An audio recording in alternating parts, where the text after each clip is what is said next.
दोस्तों इंडिपेंडेंट के बाद से ही भारत ज्यादातर अपने हथियारों के लिए अन्य देशों के ऊपर डिपेंडेंट है, चाहे वो एयरफोर्स के द्वारा इस्तेमाल किए जाने वाला एयरक्राफ्ट हो, नेवी के सबमरीन से शुरू करके जहाज हो और आर्मी के टैंक से शुरू करके आर्टिलरी हो। ये एक समय तक भारत अन्य देशों से खरीदता था। इन हथियारों में से ज्यादातर हथियार जहाँ पे भारत के द्वारा रशिया से परचेज किया जाता है, तो वहीं पे रशिया के बाद भारत फ्रांस, अमेरिका, इसराइल और यूनाइटेड किंगडम जैसे देशों से भी बड़े मात्रा में हथियारों को परचेज करता है। पर बीते कुछ सालों में जिस तरीके से भारत में आत्मनिर्भर भारत संकल्प और मेक इन इंडिया इनिशिएटिव को आगे बढ़ाया गया, उससे अब भारत में भी काफी मात्रा में हथियारों का निर्माण हो रहा है। खास करके छोटे हथियारों के लिए तो भारत और किसी अन्य देश के ऊपर डिपेंडेंट नहीं है, पर फिर भी फाइटर एयरक्राफ्ट से शुरू करके टैंक और कुछ हाईटेक हथियारों के लिए भारत को अभी भी अन्य देशों के ऊपर डिपेंड रहना पड़ रहा है। पर दोस्तों अब इन हथियारों में से भी एक ऐसा हथियार है जिसके डिपेंडेंसी भारत संपूर्ण रूप से समाप्त करने जा रहा है, और दोस्तों ये हथियार है मेन बैटल टैंक। आप लोगों के जानकारी के लिए बता दूं कि अर्जुन टैंकों को बना के भारत ऑलरेडी टैंकों के निर्माण के काम शुरू कर दिया है, लेकिन संपूर्ण रूप से अभी भी भारत टैंकों को इंपोर्ट करने से इंडिपेंडेंट नहीं हुआ है। और देखा जाए तो बेड़े के कुछ 100 के संख्या में टैंकों के अलावा सभी टैंक भारत के द्वारा रशिया से परचेज किया गया है। पर अर्जुन मार्क 1 और मार्क 1 ए जैसे टैंकों के निर्माण के बाद भारत के द्वारा अब हल्के वजन के टैंक मतलब जोरावर टैंकों को भी निर्माण किया जा रहा है। और रिपोर्ट के मुताबिक लाइट टैंक जोरावर के बाद आर्मी की तरफ से अब FRCV मतलब फ्यूचर रेडी कॉम्बैट व्हीकलों को लेके भी स्वदेशी संस्थाओं को जोर दिया जा रहा है, ताकि इस तरीके के टैंकों के लिए भी भारत को और किसी अन्य देश के ऊपर डिपेंड ना रहना पड़े और मेन बैटल टैंकों के मामले में संपूर्ण रूप से भारत इंडिपेंडेंट हो जाए। दोस्तों ये जो FRCV या फिर कहे तो फ्यूचर रेडी कॉम्बैट व्हीकल का प्रोजेक्ट है, ये असल में इंडियन आर्मी के बेड़े में नए मेन बैटल टैंक या फिर कहे तो फ्यूचरिस्टिक मेन बैटल टैंकों को शामिल करने को लेके है, जिसके द्वारा इंडियन आर्मी अपने बेड़े के T-72 जैसे सोवियत एरा के टैंकों को रिप्लेस करेगा। और यूक्रेन और रशिया के लड़ाई के दरमियान जिस तरीके से रशियन टैंक एक्सपोज हुआ है, उसे देखते हुए अब तो ये अति आवश्यक बन गया है कि रशियन टैंकों से आगे बढ़ के फ्यूचरिस्टिक टैंकों को इंडियन आर्मी के बेड़े में शामिल किया जाए। और साथ ही साथ ये टेक्नोलॉजी अगर स्वदेशी हुआ तो भारत रशिया के टेक्नोलॉजी से भी अपने आप को छुटकारा दिलवा पाएगा, और साथ ही साथ सप्लाई चेन के जो इशू हो रहा है वो भी नहीं होगा।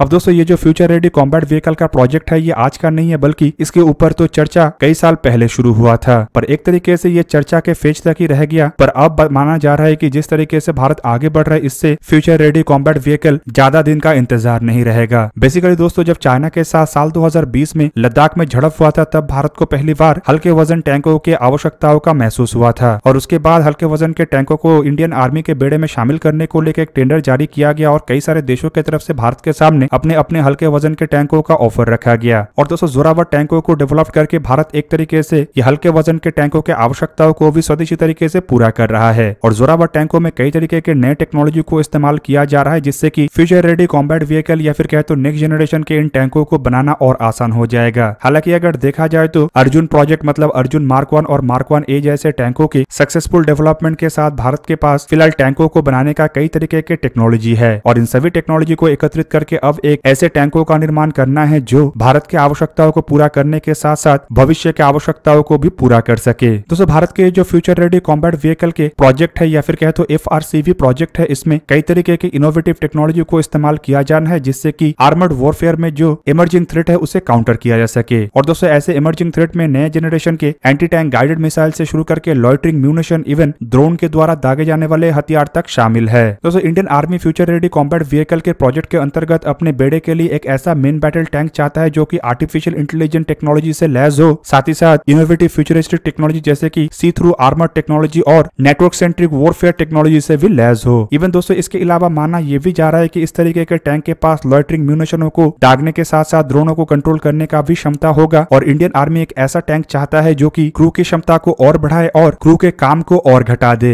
इवन दोस्तों इसके अलावा इंडियन आर्मी टैंकों को इस तरीके से चाहता है कि ये अपने आप को संपूर्ण रूप से प्रोटेक्ट कर सके, मतलब इसमें एक एक्टिव प्रोटेक्शन सिस्टम भी हो। और दोस्तों फ्यूचर रेडी कॉम्बैट व्हीकल के प्रोजेक्ट के अंतर्गत जिन टैंकों को इंडियन आर्मी के बेड़े में शामिल किया जाएगा, वो दिन और रात दोनों कंडीशन में, हर एक वेदर में और हर तरीके के टेरेन में इस्तेमाल हो सकेगा। इवन इसके अलावा इसके मोबिलिटी भी हाई होना चाहिए, और साथ ही साथ इसमें लिथल फायर पावर मतलब इतने ताकतवर फायर पावर होना चाहिए कि जो दुनिया के किसी भी टैंक को एक ही वार में ध्वस्त कर सके। हालांकि खाली फायर पावर नहीं बल्कि फायर पावर के साथ पिन पॉइंट एक्यूरेसी भी होना चाहिए, ताकि एक वार के बाद दूसरा वार करने का आवश्यकता ना पड़े। और अपने आप को प्रोटेक्ट करने के लिए टैंक में एडवांस एक्टिव प्रोटेक्शन सिस्टम के अलावा एक एडवांस मल्टी लेयर प्रोटेक्शन भी होगा, जो कि आधुनिक टेक्नोलॉजी से लैस होगा। अब दोस्तों इन टैंकों के लिए कुछ अन्य इनोवेटिव टेक्नोलॉजी का भी जिक्र किया जा रहा है, जिसके द्वारा ये टैंक लंबे दूरी से डिटेक्शन और आइडेंटिफिकेशन के काम कर सके, और वो भी थर्मल नाइट विजन के साथ। टैंकों के पास लॉक ऑन टारगेट कैपेबिलिटी भी होगा और स्मोक डिस्चार्ज, एंटी थर्मल और लेजर कैपेबिलिटी भी होगा। मतलब अगर कोई टैंक अपने आप को छुपाने के लिए स्मोक का इस्तेमाल कर रहा हो तो उसे भी भेद के ये टैंकों को देख पाएगा और ये टैंक अपने आप को छुपाने के लिए एंटी थर्मल कैपेबिलिटी के साथ भी होगा। मतलब दुश्मन फ्यूचर रेडी कॉम्बैट व्हीकलों को देख नहीं पाएगा। दुश्मन किस तरफ से वार कर रहा है उसे जांचने के लिए टैंकों के पास लेजर वार्निंग कैपेबिलिटी और कई तरीके के वार्निंग कैपेबिलिटी होगा। जबकि इसके अलावा बताया ये भी जा रहा है कि टैंकों को ऑटो लोडर कैपेबिलिटी के साथ लैस किया जाएगा और ऐसे मटेरियल से बनाया जाएगा कि ये टैंक काफी हल्का हो। कुल मिलाकर दोस्तों जिस तरीके के टैंक को इंडियन आर्मी अपने बेड़े में फ्यूचर रेडी कॉम्बैट व्हीकल के अंतर्गत शामिल करना चाहता है वो संपूर्ण रूप से फ्यूचरिस्टिक टैंक होगा और इस तरीके के टैंक अगर फिलहाल देखा जाए तो दुनिया के किसी भी देश के पास नहीं है। मतलब कुल मिलाकर एक भयंकर और साइंस फिक्शन मूवी के जैसे टैंकों को इंडियन आर्मी अपने बेड़े में शामिल करना चाहता है और खाली शामिल नहीं बल्कि इंडियन आर्मी ये भी चाहता है कि इस तरीके के टैंक को भारत अपने खुद के बलबूते पे बनाए ताकि भारत किसी भी तरीके से टैंकों के मामले में अन्य देशों के ऊपर डिपेंड ना रहे और अगर भविष्य में किसी भी तरीके का सप्लाई चेन का इशू हो तो भारत को एटलीस्ट किसी भी तरीके का मुश्किल ना हो। और दोस्तों अगर भारत ऐसे फ्यूचर रेडी कॉम्बैट व्हीकल को बना पाया तो ये भारत के लिए एक बहुत बड़ा अचीवमेंट होगा क्योंकि अब तक अगर देखा जाए तो दुनिया में इस तरीके का टैंक नहीं है और भारत इस तरीके का टैंक बनाने से ये संपूर्ण रूप से एक नया जनरेशन का टैंक होगा। दोस्तों एक तरफ जहाँ पे इंडियन आर्मी अपने टैंकों के बेड़े को स्वदेशी करने को लेके बढ़ चढ़ के काम करना चाहता है तो वहीं पे दूसरी तरफ नेवी कलवरी क्लास के सबमरीनों को और स्वदेशी करने पे लगा हुआ है। रिपोर्ट के मुताबिक इंडियन नेवी अपने कलवरी क्लास के सबमरीनों में लिथियम आयन बैटरीज को लगाना चाहता है और वो भी स्वदेशी तरीके से बना हुआ बैटरी। और इसके लिए बताया जा रहा है कि फ्रांस के जो नेवल ग्रुप है मतलब इन सबमरीनों को निर्माण करने वाले ओरिजिनल इक्विपमेंट मैन्युफैक्चरर अब भारत के साथ ऐसे लिथियम आयन बैटरी को डेवलप करने को लेकर कोलैबोरेट करेगा। दोस्तों कलवरी क्लास के अंतर्गत इंडियन नेवी के लिए टोटल 6 सबमरीनों को खरीदा गया है और दोस्तों इन सबमरीनों को इंडियन नेवी नए जनरेशन के लिथियम आयन बैटरी से इसीलिए लैस करना चाहता है क्योंकि इस तरीके के बैटरी जहाँ पे लंबे समय तक चलता है तो वहीं पे कम हीट जनरेट करता है और अधिक चार्ज को होल्ड कर सकता है। रिपोर्ट के मुताबिक फ्रेंच कंपनी नेवल ग्रुप भारतीय कंपनियों के साथ कोलैबोरेशन में इस तरीके के लिथियम आयन बैटरीज को बनाएगा। दूसरी तरफ दोस्तों अगर देखा जाए तो ऑलरेडी नेवल ग्रुप की तरफ से डीआरडीओ के साथ इन्हीं सबमरीनों में एयर इंडिपेंडेंट प्रोपल्सन सिस्टमों को लगाने को लेकर कोलैबोरेट किया जा रहा है। और रिपोर्ट के मुताबिक 6 के 6 कलवरी क्लास सबमरीनों में भारत के द्वारा बनाया हुआ एयर इंडिपेंडेंट प्रोपल्सन सिस्टमों को लगाया जाएगा और सबसे पहला सबमरीनों में शायद ऐसे सिस्टमों को लगाने का काम साल 2025 में शुरू हो। दोस्तों अगर कलवरी क्लास सबमरीनों में लिथियम आयन बैटरी और उसके साथ साथ ये एयर इंडिपेंडेंट प्रोपल्सन सिस्टम लग जाता है तो एक तरीके से आप कह सकते हैं कि इन सबमरीनों के कैपेबिलिटी में कई गुना बढ़ोतरी होगा। कुल मिला के दोस्तों ये सबमरीन फिलहाल जितने समय तक पानी के नीचे रह सकता है ये दोनों सिस्टम इसमें आ जाने के बाद इसमें करीबन 10 गुना बढ़ोतरी हो जाएगा। फिलहाल दोस्तों जो लेड एसिड बैटरी है उसके कार्य क्षमता के अंतर्गत ऐसे सबमरीन पानी के नीचे 24 से 48 घंटे तक ही रह सकता है और उसके बाद पानी के ऊपर आके सबमरीनों को बैटरी को चार्ज करना पड़ता है। पर एयर इंडिपेंडेंट प्रोपल्सन सिस्टम होने पर पानी के नीचे रह के ही पावर जनरेट किया जा सकेगा जिससे कि सबमरीन पानी के नीचे 2 हफ्ते तक रह सकेगा। जबकि अगर दोस्तों इसमें लिथियम आयन बैटरी लगता है तो ये सबमरीनों की क्षमता को और बढ़ाएगा। हालांकि दोस्तों खाली इतना नहीं बल्कि लिथियम आयन बैटरी के जो हीट सिग्नेचर है वो भी कम होता है जिससे एक तरीके से आप कह सकते हैं कि सबमरीन के थर्मल सिग्नेचर घटेगा और सबमरीन पानी के नीचे और अधिक इनविजिबल बनेगा। ऑलरेडी कलवरी क्लास सबमरीन मतलब स्कॉर्पियन क्लास के सबमरीन एक तरीके से स्टेल्थ सबमरीनों के कैटेगरी में ही जाता है और इसमें दोस्तों लिथियम आयन बैटरी लगने पे इसके स्टेल्थ फीचर तो बढ़ेगा ही साथ में दुश्मन के लिए ऐसे सबमरीनों को डिटेक्ट करना आने वाले समय में लगभग नामुमकिन हो जाएगा।